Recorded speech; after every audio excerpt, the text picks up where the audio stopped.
Ranjit.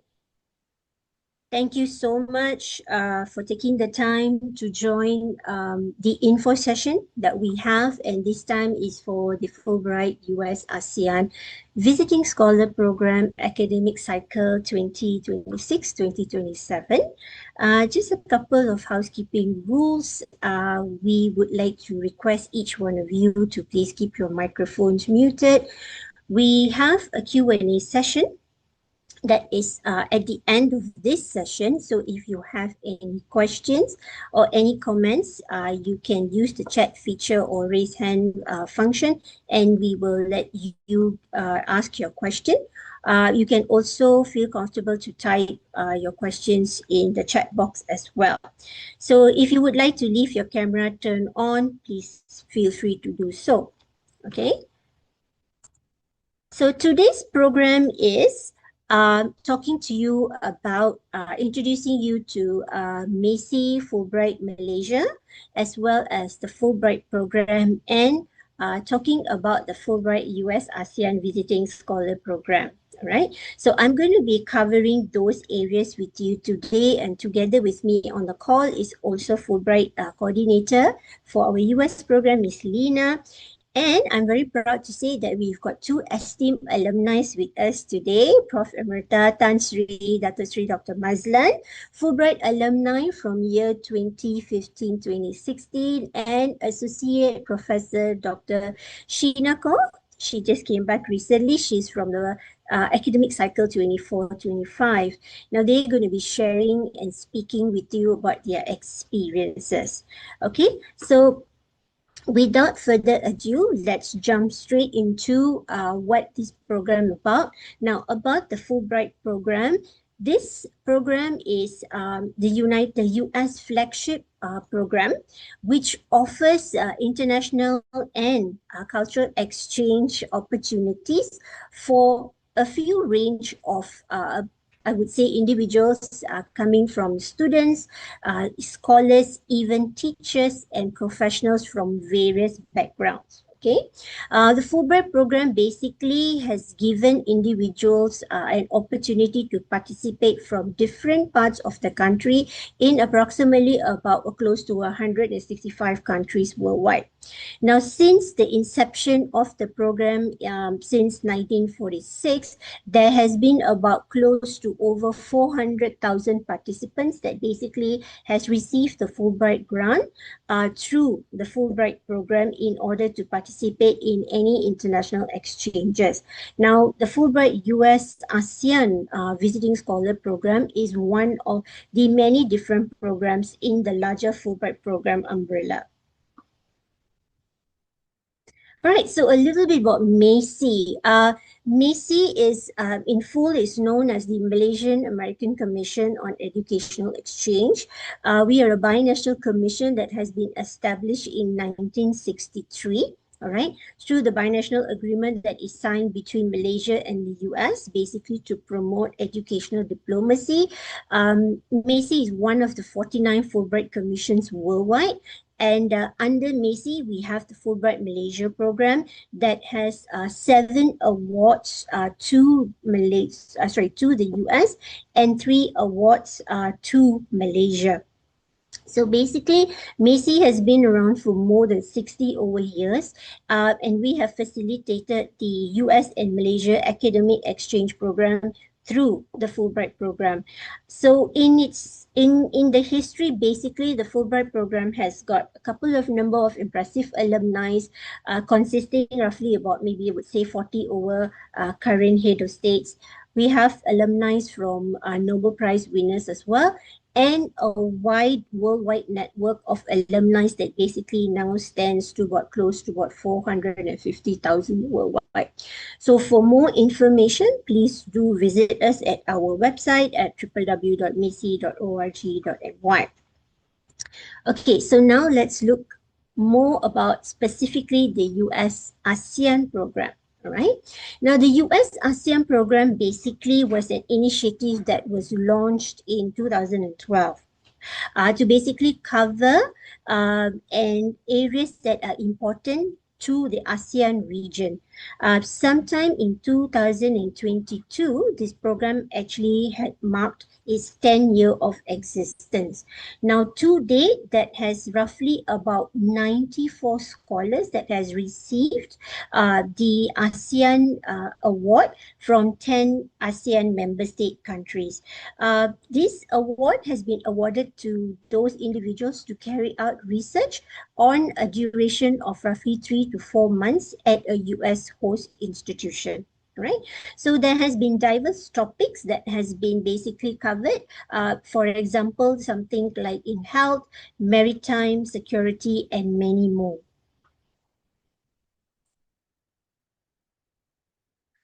Okay, so that's basically about the introduction to Fulbright, MACEE, as well as the US ASEAN program. Now let's dive deeper to look into what are the eligibility requirements of this particular program.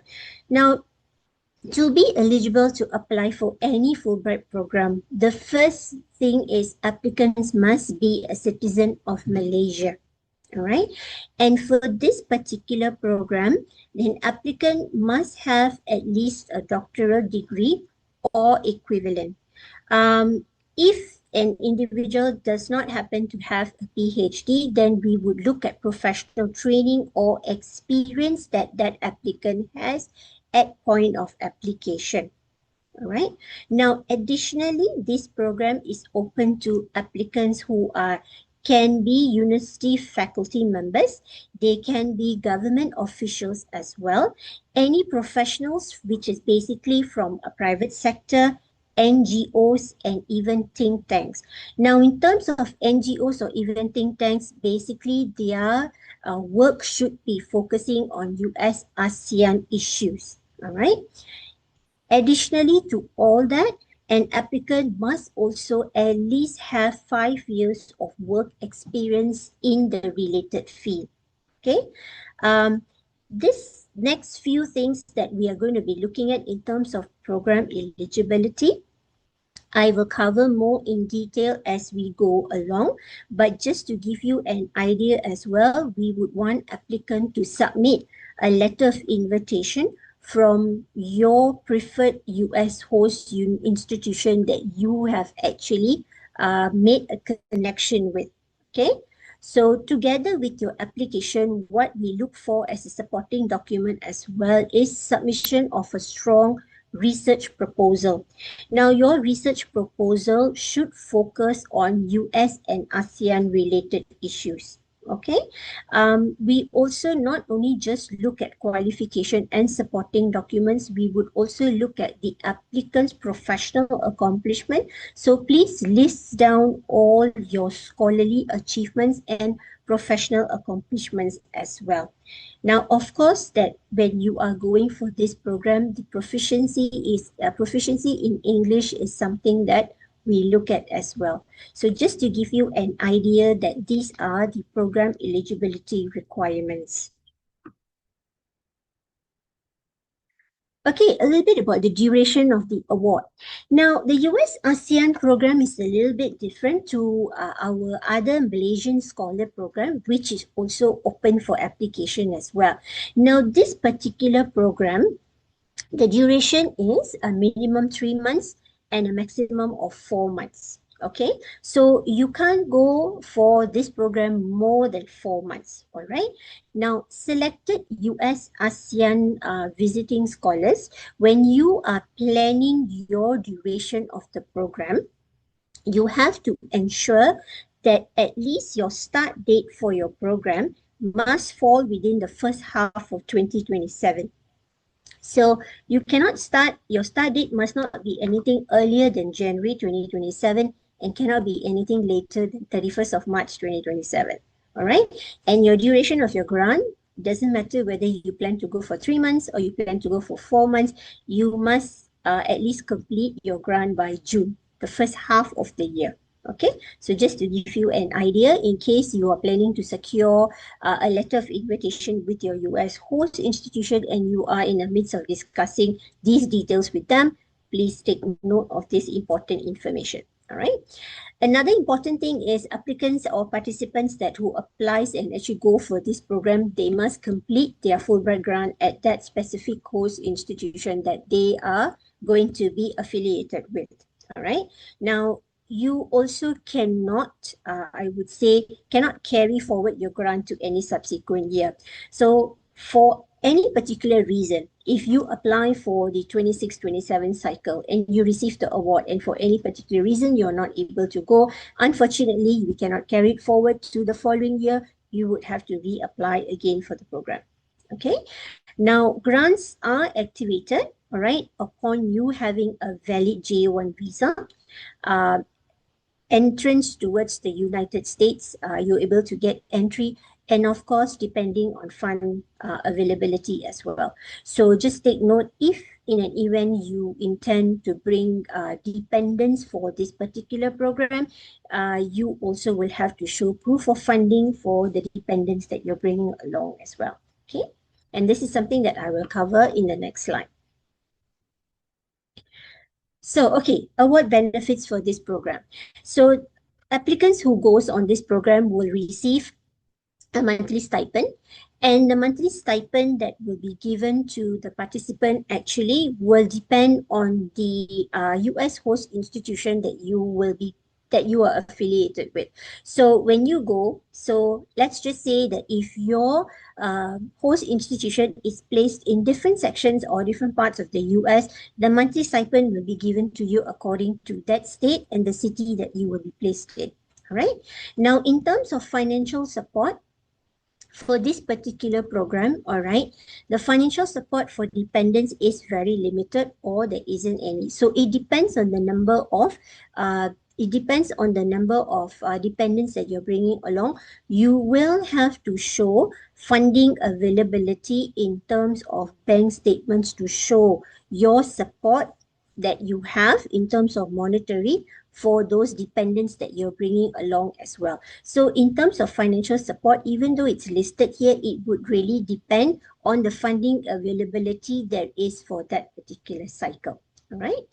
Additionally, the applicant that is going or participants that are going on this program will be covered by our SP health coverage, and this will only be for the Fulbright scholar recipient only.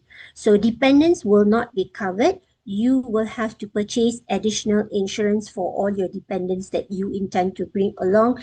SP health coverage is I would say it's not an insurance, but it's a limited health coverage, and it will be available for the scholar for the duration that you are on the program, whether it's 3 or whether it's 4 months. Okay. Additionally, award benefits, and these award benefits are issued prior to the scholar flying off to the US. You will receive a one-time settling in allowance, professional allowance, baggage allowance, as well as in-transit allowances. So these allowances will be paid to you in advance before you fly, so you can use this allowance accordingly to make your arrangements prior to your arrival in the US. In terms of monthly stipend and SP health coverage, those will kickstart upon your arrival in the US. For monthly stipends, normally scholars are basically required to open a US bank account, provide the details, and then the stipend will actually be wired to that account. All right. But one-time payment issuance that is done, these will be wired to your Malaysian bank account here. Okay. So just to give you an idea on how the payments are done. All right, so we've spoken about the award benefits. Now we talk about how the application process is like. So these next few steps that I'm going to cover hopefully will be able to give you an idea if you have not started your application, or if you are planning to start soon or midway. All right. So if you haven't started your application, please visit the Fulbright U.S. ASEAN program announcement page via the MACEE website. Click on the click to apply button, and you will actually be directed to this particular screen to start your application. All right. So to start your application, the first thing you will have to do is you will have to complete a registration form. All right. Now, this is how the registration form looks like. So when you are completing your registration form, make sure you fill up your details. Now, once you do that, all right, your registration will be considered successful. You will receive a message to indicate or to inform you that your registration of your details, that whatever that you have indicated is successful. Once you have submitted that, all right, you will receive an email with login details or login credentials for you to continue with your application. Now, when you receive that email, you will have to use those login credentials that is given to you. All right. So just to give you an idea, this is the message that you will receive when your registration is successful and an email will be sent. Now, just make sure that the email address that you put in, check the inbox, check also the spam or the junk folders, because sometimes the registration email may end up in any one of those folders. All right. Basically, it's good to look up for an email with the subject that says no reply from Macy Cloud. All right, so that's an automated generate email that you will receive with the login credentials. Once you receive that email, click on the link, use those login credentials and continue with your existing application. Okay.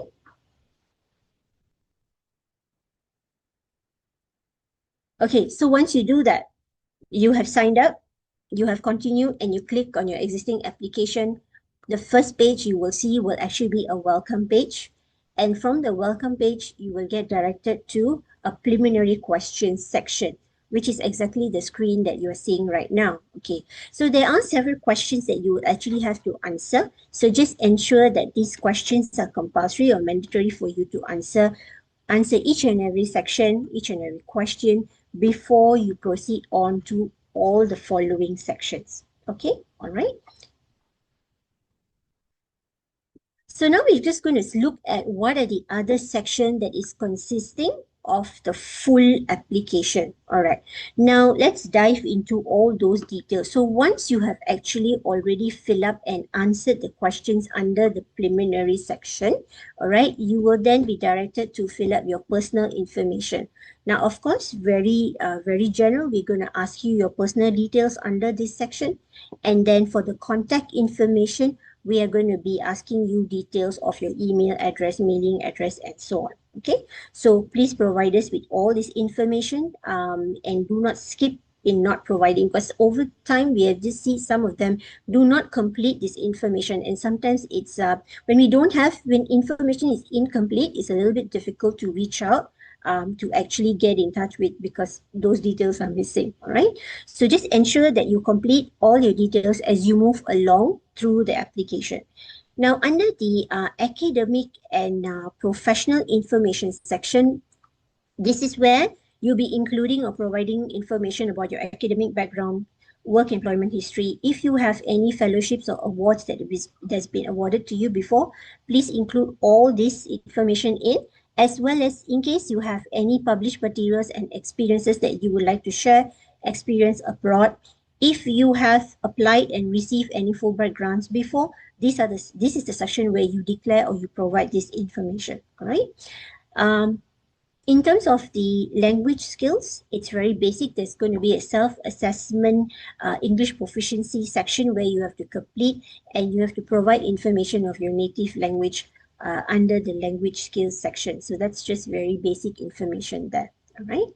Now, one of the most important section among all sections in the online application is this section, which is what we call as the project proposal.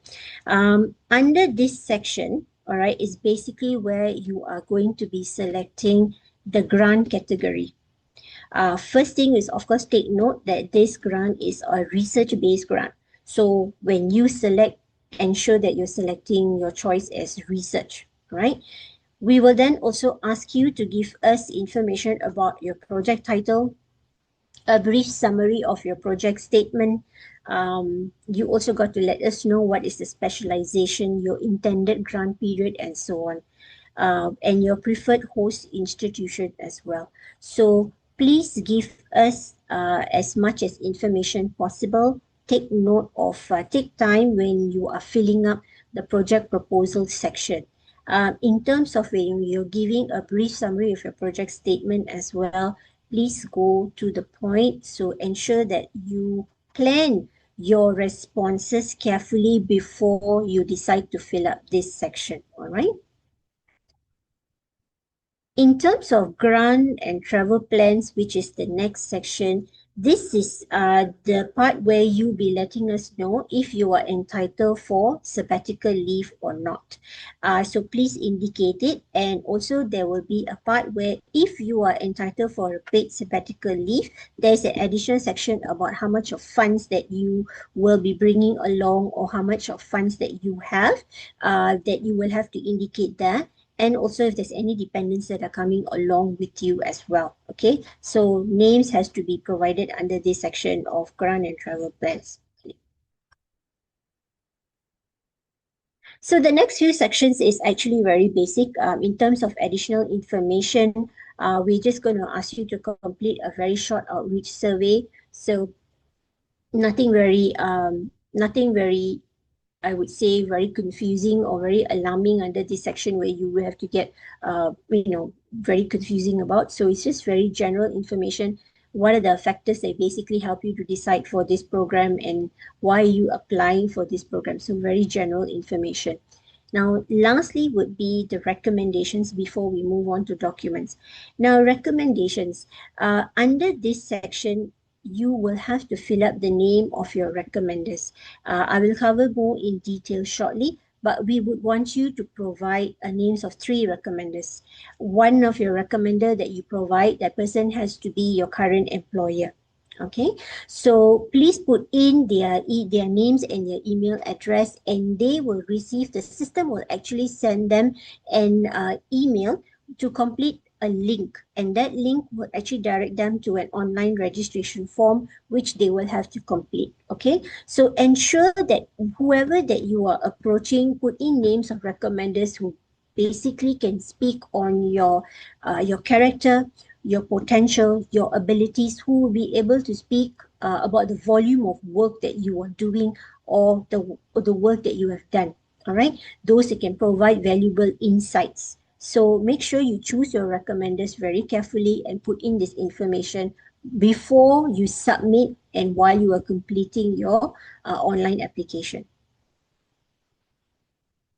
Okay, lastly, the document section is where basically you'll be uploading all your supporting documents, your academic transcripts, your passport copies, and everything. All documents that you are going to upload can either be uploaded in either a JPEG, a PDF format, yeah. So just ensure that if the size of certain files are too big, make sure you break it down and you're able to upload all your supporting documents to ensure that your online application is complete. All right. Okay, so hope that info has given you some sort of idea as you move along completing your online application. Now let's look in detail a little bit about what are the supporting documents that we look forward together with your online application. Now, one is your passport copy. Some of you may ask that I may not have a valid passport right now. Can I upload a copy of a passport that has expired? Not a problem, you can. All right. So you can, if your passport is not valid at the moment, whichever copy that you have, if your passport recently expired, you still can upload a biodata page as well. Preferably, if you can, upload a clear color copy would be much better. Okay.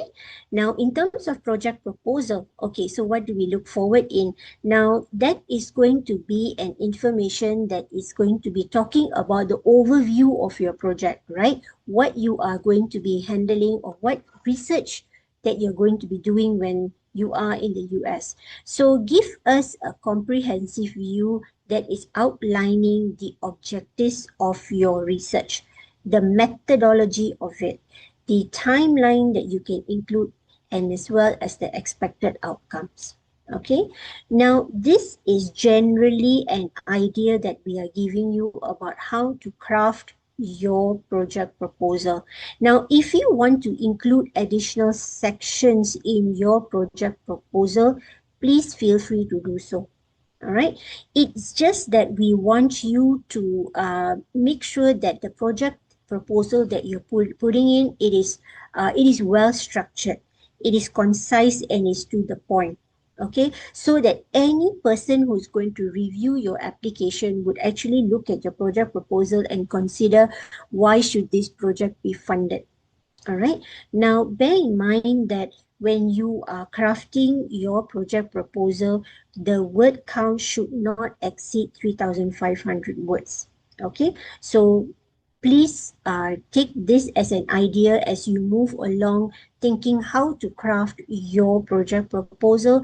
You are feel free to auto throw in additional information and additional parts of the project proposal that you would like us to know as well. All right.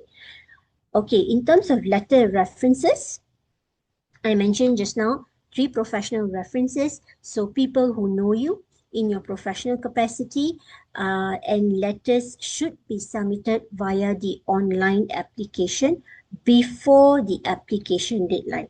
All right. Many a times that we have seen that scholars actually, or even applicants for our other Fulbright programs, they fail to secure letters of reference letters from their referees on time. Okay, so that is one thing that when you are currently midway of doing your online application, please focus on getting this part done first. So at least you put in the names of your referees, and that the system will send them the online registration form. They can complete that form while you are completing your online application together with the supporting documents. But make sure, please follow up with each or one of your referees that they have submitted, or ensure that they submit before the application deadline, because once the deadline closes, unfortunately, they will not be able to submit that particular form any longer. All right. Okay. In terms of academic transcripts and certificates, now we want you to submit your academic transcript that basically provides a listing of your courses and so on for all your qualifications from a bachelor's degree up to until PhD. Now, I understand that in terms of when it comes to certain master's program or certain PhD programs, sometimes certain qualifications do not have an academic transcript, they only have a certificate.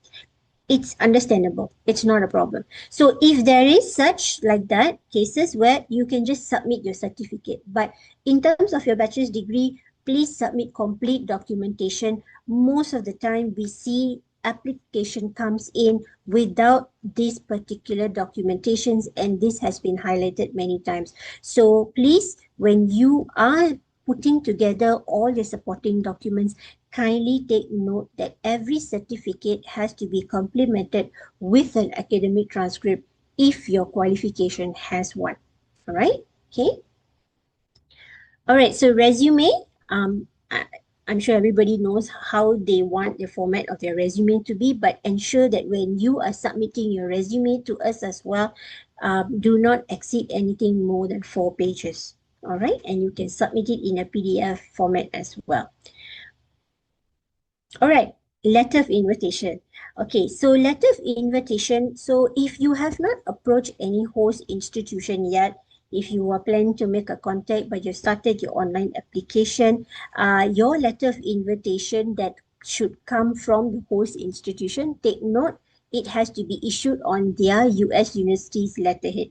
All right, it is not mandatory for you to submit your letter of invite at the point of application. If you haven't secured, haven't received the letter of invitation yet, it's well and fine. You can proceed to submit your online application first while waiting for a letter of invite to actually come your way. Okay, so don't worry about that part. It's not mandatory. But if you are selected to go for the program, then you will need to provide us that letter of invitation before the final selection. Okay, so just take note of that. Now, in terms of letter, the other additional letter that we look at will be a sabbatical leave letter. And this is a letter that is coming from your home institution here, informing that you are eligible to actually go for a sabbatical leave. All right. Now, this letter also needs to be issued on a letterhead as well. Okay. So just ensure on these two details when you are um, liaising with your home and your host institution. Now, another point that I want to touch on in terms of letter of invite that you're getting from the US host institution, please ensure that the letter of invitation that you are getting also, if you can, please state the dates that you will be going. If you're not able to state the date, at least try to put the academic term that you are going. All right, the objective of the research, all right, and any facilities that you are actually going to be able to have access to while on your grant. So for example, some of the facilities that you may have access to maybe lab, library, or even you may be given an office space or an access card. Okay, so facilities that you can enjoy. So make sure that these facilities and this information is also covered in your letter of invite that you receive from your US host institution. So point out this point to them as well and make sure that they include it as well. All right. All right, lastly, in terms of documents, so what are the documents you will need to upload now that you know what you need to submit or what you need to work on? Your project proposal, which is not exceeding 3,500 words, your CV or resume not exceeding 4 pages, your letter of support or sabbatical leave letter from your home institution. If you have a letter of invitation from your US host institution, please upload that as well. Your course syllabus, your bibliography, which is your list of appendix, any additional documentation that you would like to include, means to say like your academic transcripts, any other information you have to make your application a strong one, please put in those as well. Now, there has been some applicants who has been awarded or they have gone for I would say previous exchange programs before, or US State Department exchange programs. So if you are an applicant who have gone for this type of program before and you received a document, a visa document called a DS 2019, please upload that as well. If you haven't gone for any programs, if you don't have a DS 2019, it's fine. You can actually ignore this particular document. All right. Um, yeah, so these are the documents. And of course, we would like a profile picture, preferably in a JPEG format. So just submit all these documents online together with your complete application. All right, so what's next now? All right, you've started your application, you've submitted your application. So what would be the next steps moving forward? All right, so ensure that you submit your application by the deadline, which is October 10th. All right, so once the application deadline closes, MACEE reviews the applications. All right, and shortlisted candidates will be notified of their interview, and that would be by November. So after the interview, the nomination will go across, or any project proposals for nominated candidates will be reviewed by the US Department of State. Now, nomination or scholarship, so you would know on your status of nomination, should be sometime around May or June 2026. It could be earlier, it could be around this particular time. All right.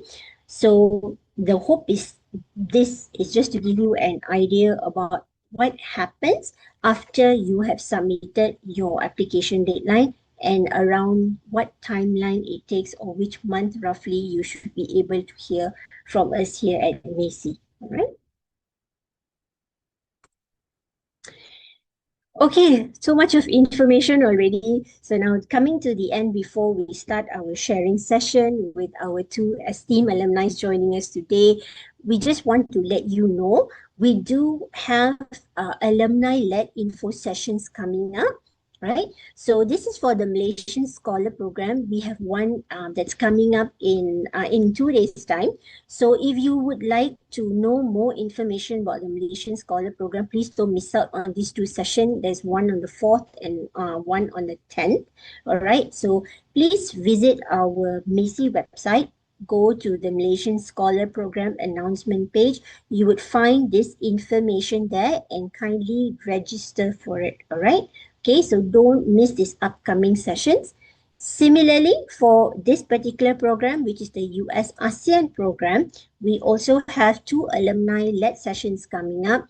One will be on the 18th of September and one is on the 25th. So please take the time to visit our program announcement page and go through and register for these alumni sessions. Alumni sessions are very, very valuable because they will be sharing. We have alumni who just came back from the program. They'll be sharing with you their experiences in terms of what was it like there. And you can definitely ask questions firsthand to our alumni who will be joining for this particular session. So yeah, so please make use of all these sessions, upcoming sessions that is being laid out for the month of September. Okay, so with that, I would like to proceed with our alumni sharing session. I would like to call upon our esteemed alumni, Prof. Mazlan and Prof. Dr. Sheena, to join us today. Please feel free to come on screen. And we thank you so much for taking the afternoon to join with us. I would like to kickstart with a couple of questions. I think, Prof. Dr. Mazlan, my question would be to you and also to Prof. Sheena. Maybe if you can share with us, Prof. Mazlan, since you have gone for the program and came back, how was it like for you, Prof? How was your overall experience in the US? How was it like for you professionally as well as personally, Prof? For me, professionally, it was quite fulfilling. But of course, I actually chose the place, the university, and the city and the place where I knew everything that I wanted to achieve will be met. And because of that, I think it's very important to research where you want to go, because that will clearly determine how successful you will be, who your host is going to be. Right, very valuable insights to that as well. And that would also provide more information to our next question. Dr. Sheena, you just recently came back from the program. How was it for you professionally and academically? I mean, I know you just recently came back. You said you've been quite busy with a couple of initiatives, but how was it overall? Could you share with us? Thank you very much, Karen. As for me, it was my first time to the US. I actually didn't know that many people, but I was so lucky because through my contacts at the international office, I got to know someone who's from Indiana University, Bloomington. And so we connected, and that's very important. What I want to highlight here is the connection. That's very important. So she was the one and only person whom I knew from Indiana University. So mine was a very immersive kind of Fulbright experience. I went there not knowing what to expect. So through Professor Farida Pawan, my contact, she introduced me to the host, to my host there, who was also very interested in my research. So it has been a very transformative journey for me, simply because it's my first time being in the US and being in a US institution. My background is very much UK based. So through one person, I got to know many people, both academics and also scholars in the area. Basically, mine was on women leadership, but it kind of like grew. From one person, it kind of grew, and you need to take a lot of initiative as well to get to know people and be involved not only in the institution but in the community as well. So Bloomington is a very small place. Personally, I grew as well as an individual, being immersed in the culture and American, Midwestern kind of, culture. So that was transformative as well for me, personally. Yeah. So Right. it Okay. was a great opportunity. Okay, so we're gonna, before we take some questions that has already been posted on the chat, so a little bit about host institution that Prof. Mazlan, Dr. Sheena, you touched on, right? So anybody who's currently in the process of identifying, trying to secure a host institution, right? From your experience or from what you have been through, what you know, what do you think that they need to actually take note of when they want to secure a host institution in the US? Prof, you want to go first, Prof? In terms of course, I had a very, very wide contact base in the US, because I was already working. Okay, so I was actually working more with, I was at the George Washington University Space Policy Institute, but half of my work was with NASA, as to be expected. NASA is in Washington, D.C., and that's why I chose Washington, D.C. And so I really had this wide base of contacts, but you really need to go into detail because in my case, it would have been space policy, space law, space science. It could be any of those. So you really need to identify the details as well.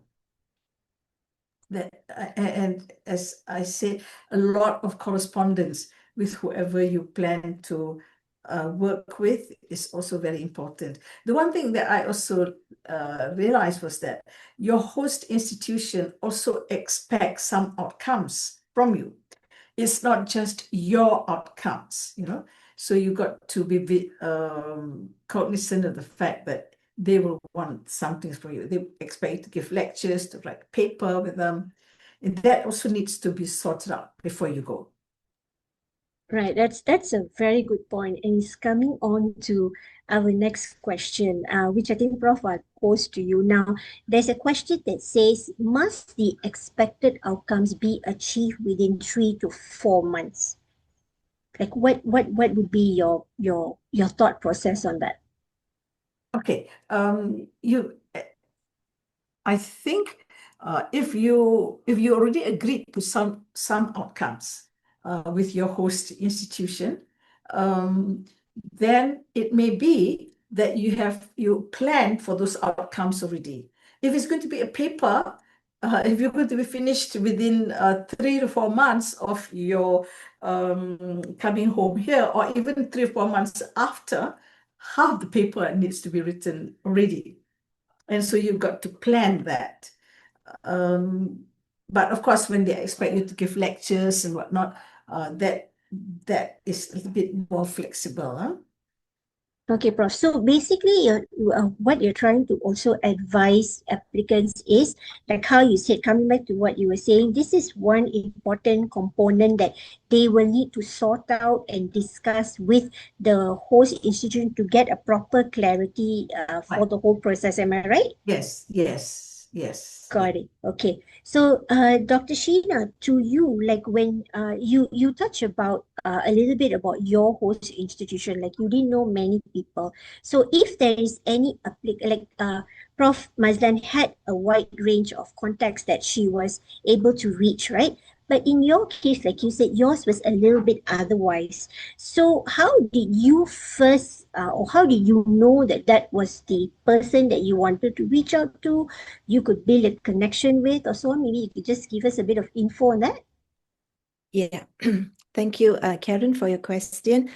Yeah, for me, because I only knew one person, from Indiana University, Bloomington. Through her, I expressed my research interest, and she found two professors who were willing to host me, and I wrote to both of them.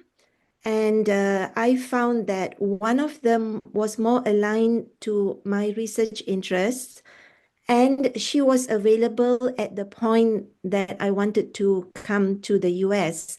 Many of these scholars, they would be going on sabbaticals or research leave. So it's very important to ensure that their timing and your timing match. So yeah, I should say potential applicants would need to look into that as well. So it's not only finding a matching interest, timing is also very important. And also it has to be the correct fit. Both of you have to be the correct fit. And a lot of correspondence with your potential host. What is it you'd like to do? What's your research area? Is she able to support you? Are there resources at the university that's able to support you? Where I went, they have a lot of support for women, women leaders. They hold top management positions, high percentage of them. In fact, the president of Indiana University, consisting of 7 Indiana branches, she is a Right. woman. So very strong support there. So I had to ensure also that there are resources available for me because I'm coming there for the first time. So having that support was Makes a huge important. difference. Yeah, made a lot of difference for me. And yeah, my host, she was also able to help me with data collection. So my main aim there was data collection, as Prof. Mazlan mentioned just now. What is it that you have negotiated with your host? Yeah. So mine Right. was mainly data collection. She helped me get the women in management positions for my interviews. So that was my main aim, to collect my data, and of course, eventually to return and to write a paper based on my data. Yeah. Okay, so all right, there's some questions that are coming in. I think this question I can take. Are PhD candidates eligible to apply? Yes. So if let's just say ultimately we actually look at you, an applicant who has a PhD. Now, if you do not have a PhD, then we would look at your experience that you have at point of application. In what we're looking at in terms of a minimum of 5 years of experience in your related field. Okay, so Tan Sulin, I hope I've answered your question. Um, okay, so this is something I think I would this question I would ask our alumni on the call today. Now, in terms of like host, did did your host expect any sort of fee payment when they were hosting you? Was there any sort of fee? I mean, maybe they would have, like, I think there could be certain administrative fee or something, right? That would also depend on which particular host institution that you are selecting. But generally, like Prof. Mazlan or Dr. Sheena, when you were securing your host, was there any sort of payment fee that you had to incur? No, not for me. No, not for you. What about you, Dr. Sheena? I think you mentioned a bit of administrative fee Yeah. on their side. Yeah. Right. They had Okay. asked for administrative fees. Yeah. Mm. Okay. So basically, I think to answer the question that is posed by Pesu, it would depend on the host institution that you Right. are approaching. Yes, correct. Okay. So another question from her. What makes a strong proposal outstanding? Mhm. Uh, um, what would be, what is the proposal that is very compelling or competitive? I have okay, nobody told me what it was, but I guess you've got to be very clear on what it is you want to achieve. In fact, even you might suggest, I want to write this paper, I want to visit this group, and do all those things. I think what might also be interesting to them is what you bring culturally. Okay, I'm a scientist, and everybody knows I'm a scientist, but I think they were very interested in me culturally because they were keen to see how I would bring the developing country perspective. And I would say there's a culture bit. How I don't think they were so much interested in me as a woman because they have so many of these women's groups already. But they were interested in me particularly as coming from a developing country and how we make policies, and all of that is part of your culture, your country's culture, the Malaysian culture. How do we do things here? I think that was what they found quite intriguing. That is really a very, very good point, because there are a lot of developing nations, but when you are on the Fulbright program and being a cultural ambassador of your program, Yes. how you are putting that forward, I think that's really something to think about, right? So Right. that is something that you must also, Prof, kind of like highlight it in your project proposal as well, correct? I think so. Right. But honestly, I didn't realize that that was the value I was bringing to the table until I got there. And, I was attending lectures and courses on policy making, not only of space, but in the US in general, which I enjoyed so much. Oh my God. But then when they saw me and they knew me, everybody wanted to invite me, to the university. As soon as I went to one event, as Sheena was saying, through one or two, suddenly everybody wants to invite you. And one of the key things was that they said, "How do you make these decisions in your country?" And I believe a lot of that is your politics and things like your education system. As I said, to me, I would embrace it all under our culture. Right, Prof. Thank you so much. You really shared additional perspective that applicants can look at rather than just culture, how I represent Malaysia, but what you have provided under the culture umbrella, it really goes deeper than that. So Yes. yeah. Okay, there's one question from... It's not only about how you dance or something like that, but it's the way you live and whatnot, and Exactly. your whole environment. Yeah. Well said, Prof. Well said. Okay, well, we have one question from Dr. Nur Firdaus. She is our alumni from the U.S. ASEAN program. I think I can take on this question. What she's asked is, would like to ask on behalf of colleagues, can applicants reuse documents from past application when reapplying? Dr. Firdaus, it would also depend on what documentation they are referring to. If you are talking about project proposal, what I would suggest is, if the person wants to use back the past documents or the past project proposal, just get them to update and put in new information as well, because there must be a reason. If, let's just say, they applied for the program using that particular research proposal, and if it did not go through, all right, or it was unsuccessful, we really hope that that person would actually, or your colleague would spend time and revise and come up with a more updated, competitive, and a compelling research proposal based on the info that is shared by our alumni here today. All right. So hope that is helpful. Now, okay, there is one question here. I'm currently a founding director of my own think tank. Can I still apply since I don't have an employer? For reference, I was previously with ISIS Malaysia and a new. Yes, you definitely can. If that's the case, then you will actually have to approach reference or referees that who has worked with you before, or basically who you have done some projects with. Maybe that is part of the information that you can consider when you are thinking about references or who you want to approach in terms of putting in information for you for referees. All right. Okay. Okay, there's one question. Is it necessary that you need to produce a paper and mention an expected outcome?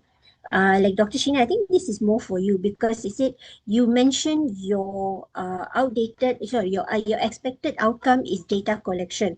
So in terms of when you are putting the paper or your project proposal forward, do you have to really mention what is your expected outcome?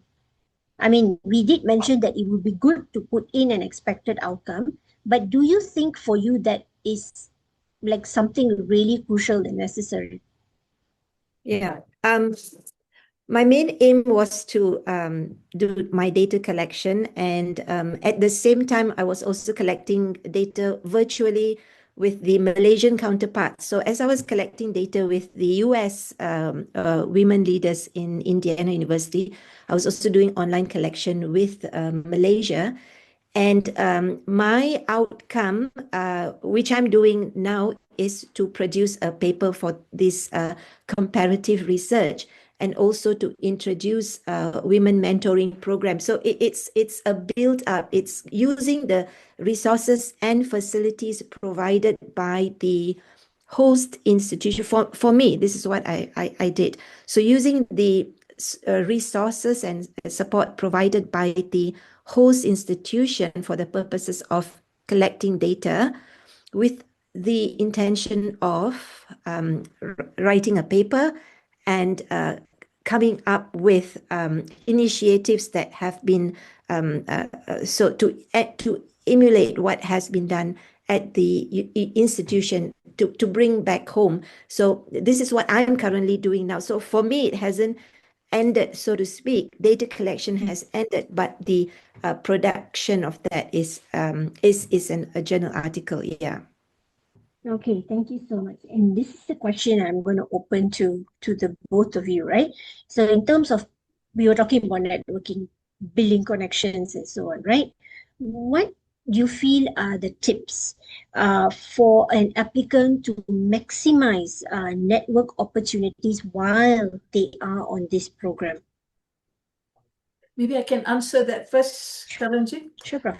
Sure, Prof. You know, maybe I wasn't paying too attention, but before I left, I hadn't realized that I could visit other universities on my own, opt to visit. And there was also a grant, an additional grant for making that visit. I discovered, of course, when I got there. But of course, once I got there, it was a bit too late already, you know, to start thinking and making the arrangements. I did make arrangement, but finally it was just too late. So if that is still available, I think you should think about that. Who would you like to visit? That would be my tip.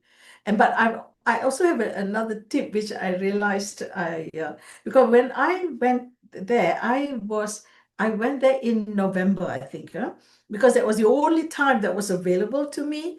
And I had to go by the end of the year or something. And don't go to the US in December, guys.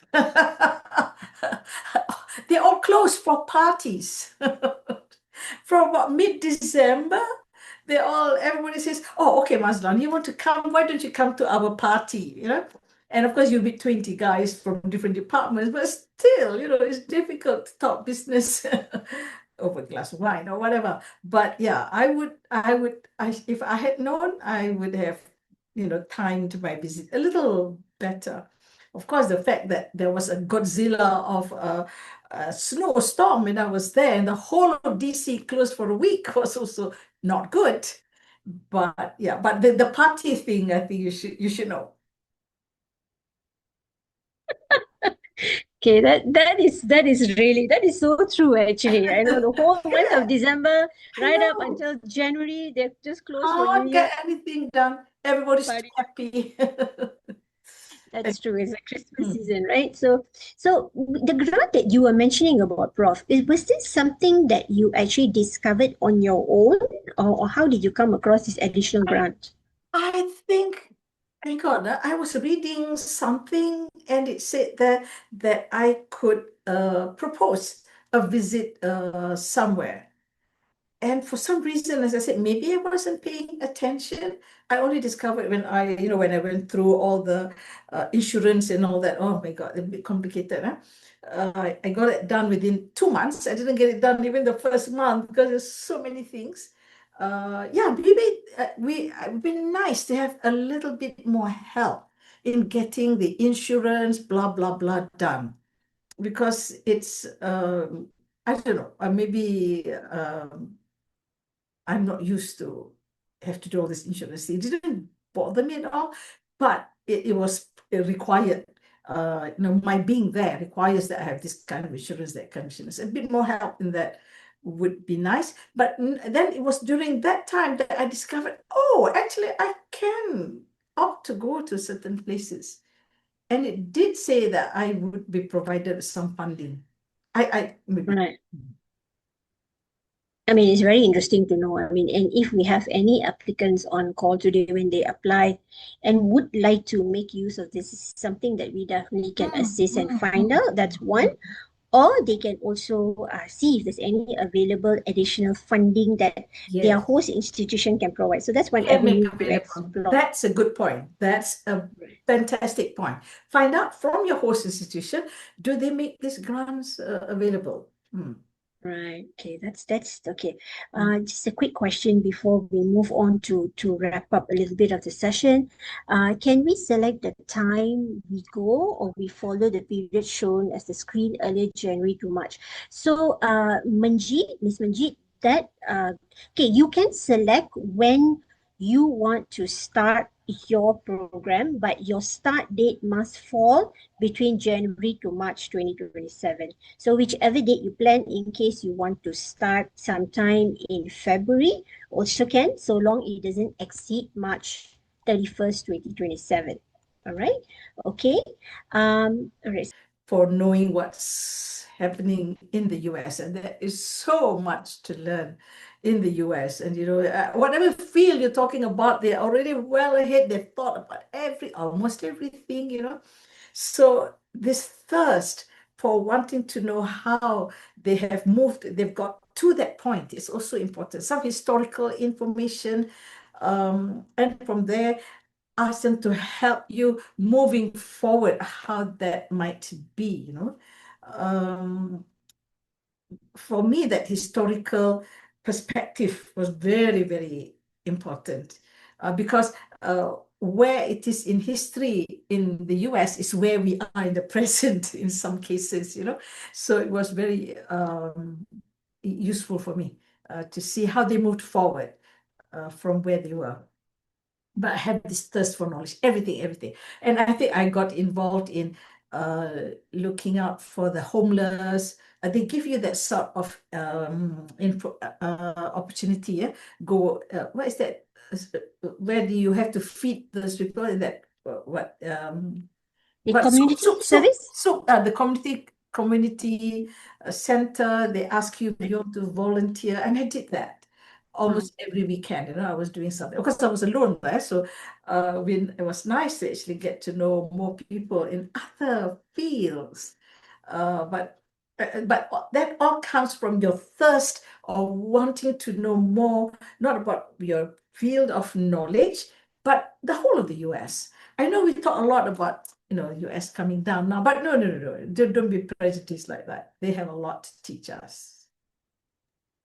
Indeed. What about you, Dr. Sheena? Any piece of advice I to totally our... agree with, Prof. Mazlan. You have the thirst to go and explore the US as much as possible. It's really a vast country. I didn't realize how vast it was. So go with this openness to learn as much is as okay, put it this way, it's as much as about what you learn from others as what you share. So you're going as a cultural ambassador there. And it's nice to place Malaysia in the map. Where I was in Indiana, people don't really know about Malaysia. They know about Thailand, Korea, simply because in Bloomington there are these restaurants, Thai restaurants, Korean restaurants, Indian restaurants, but they don't know about Malaysia. So you're going there as an ambassador. It's also important to know, I think Prof. Mazlan, you mentioned this about the timing, right? You went in December. Yes. I thought by February, the weather would be okay. So I Oh, chose to go in February. oh. And I think that was the worst Bloody timing ever awful. because that was the peak of winter. It was so cold, -10. There's so much snow. So my first month actually was trying to adapt with the snow and getting my snow boots. And you can never be prepared. You come with the Yeah, yeah, intention, you can never be prepared. So, you need extra clothing you buy over there. And you have to adapt. You still have to go with an open mind to adapt. Things can always go wrong, housing, you have to check and see. You're only going for 4 months, yeah. right? But housing there, the contract is for a year. So what do you Yes. do? Yeah. So Yeah, so yeah. like I stayed in an Airbnb, and then Mm, mm. eventually I moved when someone had a little bit of their contract left. So things like this, you really need to go along and be part of the culture, be part of living there in the US, and take the opportunity also to explore beyond your university, beyond your state, to see Yeah. what US has to offer. That's what the full Fulbright experience is all about. It's going beyond academic research. Of course, you make your networking, your connections, and the connections, they just grow. So it's not necessary, just through your research, but through the people you meet, and then eventually, you build on these future connections. Yeah. And I'm glad Sheena brought up that thing in the US where for accommodation, if you want to sign a contract, it's for a year, Mm. and they have all kinds of requirements, criminal record, blah, blah, blah. I had a lot of difficulty with that, but I finally found someone who just rented me a room for 3 months without going through that hassle. But how does somebody who doesn't know anything, go to, let's say, a place like Washington, D.C., which is very difficult, and know that there is it's possible to do that? I think it'd be nice if Fulbright could have a little bit more in that. Otherwise, you So waste a lot of time. yeah, that is definitely true, and that is one of the reasons why, like, before the scholars go for programs, we actually have pre-departure orientation with them, Yes, and yes, yes. even at point when they are collecting their documentations and we are doing the submissions for them, we actually will connect them and will tell them, advise them who are the people that they can reach out to in terms of trying to secure for housing. Mm. You know, so Okay. ultimately, I think definitely over the past few years, over all the academic cycles, we have heard and we have actually addressed all these. Mm. So we have been successfully, to a certain extent, helped in reducing what we call as the administrative anxiety while they prepare at point of application, while they prepare when they are going, like how you mentioned, there's all these sorts of things that they will have to actually encounter or go through before they actually step foot in the US. Mm. Mm. Yeah. I've So I've been to the briefing in Indonesia just before going. That was very helpful. But then going there and then experiencing, yeah. So there are a lot of things that you still would need to consider as you experience. So it's more of a day-to-day basis. Like even the weather changes. Like today it's different, and then tomorrow you'll have like the four seasons in a day. That kind of thing. Yes, So just be prepared. Just be prepared. The briefing, your stepping stone, yes, what to expect, but then be prepared to face the daily, challenges and circumstances there, and just have an open mind when you go there, and yeah, just immerse indeed, yourself in the culture and community. True. So with that advice that has been given by Prof. Mazlan, by Dr. Sheena, we really hope that all the applicants on the call today, or everyone on the call today, would have found this information session to be very informative. So if you have not put in your application, you haven't started yet, please do so, and feel free to reach out to us at MACEE if you have any additional questions. There are upcoming alumni sessions, not just for our US ASEAN, but the Malaysian Scholar as well. Please register and join those alumni sessions. You will hear from other alumni and you can throw in all your other questions that you have. And we are here to reduce what we call as the administrative anxiety and